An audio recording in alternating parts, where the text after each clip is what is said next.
नमस्कार सभी को। अगर आपके बच्चे को भी ऑटिज्म स्पेक्ट्रम डिसऑर्डर है तो आज इस वीडियो में मैं बात करने वाला हूं कि कैसे ऑटिज्म जो है बच्चे के लर्निंग की जो क्षमता है उस पर असर डालता है। तो चलिए शुरू करते हैं आज का वीडियो इस जरूरी टॉपिक के साथ।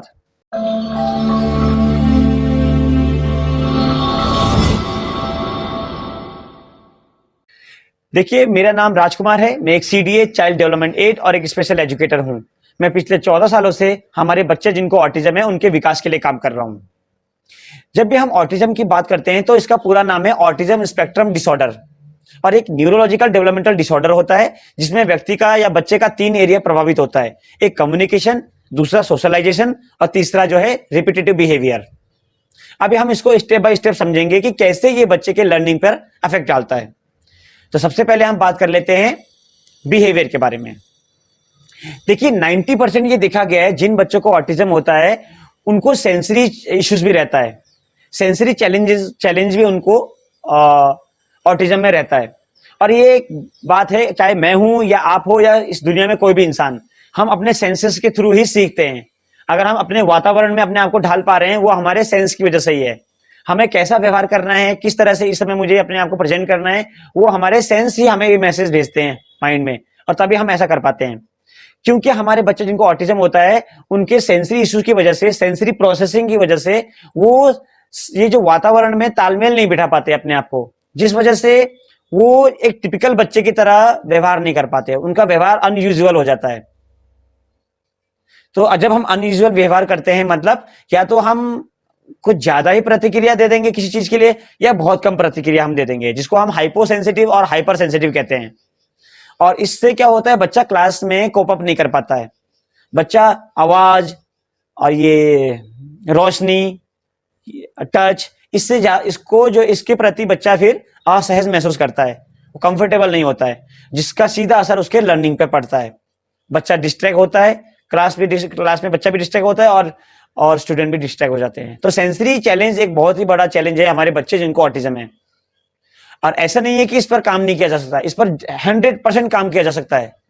तो उसको हमें समझना पड़ेगा, बच्चे की नीड्स वांट्स को समझना पड़ेगा, उसके सेंसरी चैलेंज को समझना पड़ेगा और उसका एक सेंसरी प्लान बनाते हुए सेंसरी डाइट उसको प्रोवाइड करेंगे, जिससे कि वो अपने जो सेंसरी इशू को से लड़ रहा है उसको हम वो चीज प्रोवाइड कर देंगे। तो बच्चा फिर रिलैक्स हो जाएगा और फिर वो फोकस दे पाएगा स्टडी में। सोशलाइजेशन में कमी। देखिए, ऑटिज्म में दूसरा ये सबसे बड़ा चैलेंज सोशलाइजेशन का है। बच्चे क्या है, दूसरों के साथ घुलते मिलते नहीं है, वो अपनी ही जोन में रहना पसंद करते हैं, दूसरों से उनको मतलब नहीं है। अपने ग्रुप, जो उनका फ्रेंड्स ग्रुप है, पीयर ग्रुप है, उनके साथ कोई इंटरेक्शन नहीं होता है। टीचर के द्वारा दिए हुए कमांड को फॉलो नहीं करते क्योंकि वो अपने जोन में रहते हैं। नेम टू रिस्पॉन्ड नहीं रहता है, उनको बुलाते रहते हैं पर वो ध्यान नहीं देते हैं। तो ऐसे में क्या होता है, ये सीधा असर डालता है बच्चे की लर्निंग पर। जब बच्चा दूसरों पर ध्यान नहीं देगा, टीचर पर ध्यान नहीं देगा, जब वो क्या बता रही है उनको फोकस नहीं करेगा, तो बच्चे का लर्निंग फिर वहां पर स्टॉप हो जाता है। तो ये भी एक बहुत बड़ा बैरियर है, बहुत बड़ा चैलेंज है हमारे बच्चों के लिए जिनको ऑटिज्म है। बात करते हैं कम्युनिकेशन के बारे में। कम्युनिकेशन मतलब अपनी बातों को हमें दूसरों को बताना और दूसरों की बातों को हमने सुनना। 2 वे प्रोसेस। कम्युनिकेशन में हमारे बच्चों को दिक्कत आती है। बच्चे अपनी जरूरतों को, अपने डिजायर को, इच्छाओं को दूसरों को बताने में उनको परेशानी होती है।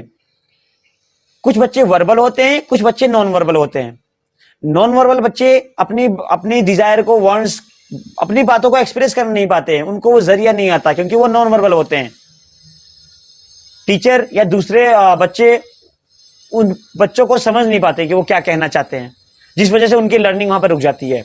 अगर बच्चा वर्बल है तो वर्बल बच्चा कम्युनिकेट को मेंटेन नहीं कर पाता है, टीचर से क्वेश्चन आंसर नहीं कर पाता है, अपने मन के थॉट्स को उनके साथ शेयर नहीं कर पाता है। तो यहां पे एक चैलेंज आ जाता है।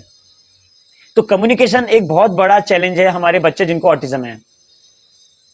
तो ये 3 एरिया हैं जो बहुत चैलेंजेस रहते हैं हमारे बच्चों के लिए। अब आइए बात करते हैं कि कैसे इससे हम अपने बच्चों को निकाल सकते हैं या इस पर हम काम कर सकते हैं। तो क्या इन चैलेंज की वजह से हमारे बच्चे कुछ सीख नहीं सकते? ऐसा नहीं है।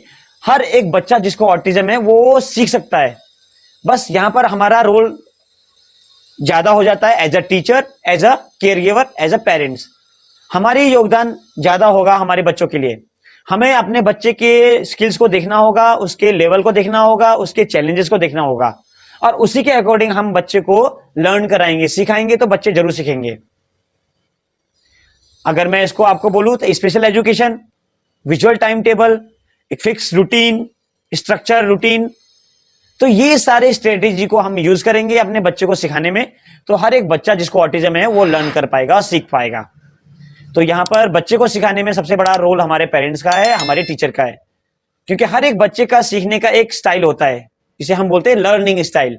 कुछ बच्चे देख के सीखते हैं, कुछ बच्चे सुन के सीखते हैं, कुछ बच्चे मूवमेंट के थ्रू सीखते हैं, और हमें अपने बच्चे को उसके स्टाइल को हमें कैच करना है और उसी को ध्यान में रखते हुए हमें बच्चों को सिखाना है। तो मैं पूरा श्योर हूं, मैं श्योर के साथ कह सकता हूं कि हर एक बच्चा जिसको ऑटिज्म है वो लर्न कर सकता है, वो सीख सकता है और आगे बढ़ सकता है। ठीक है पेरेंट्स, तो आज का मेरा वीडियो इसी टॉपिक पे था। अगर कोई आपके कंसर्न है या क्वेरीज है तो आप मुझे कमेंट बॉक्स में मेंशन कीजिए, मैं पूरी कोशिश करूंगा उसको रिप्लाई करने की। तो मिलता हूं मैं आपको अगली वीडियो में, तब तक के लिए आप सभी को नमस्ते।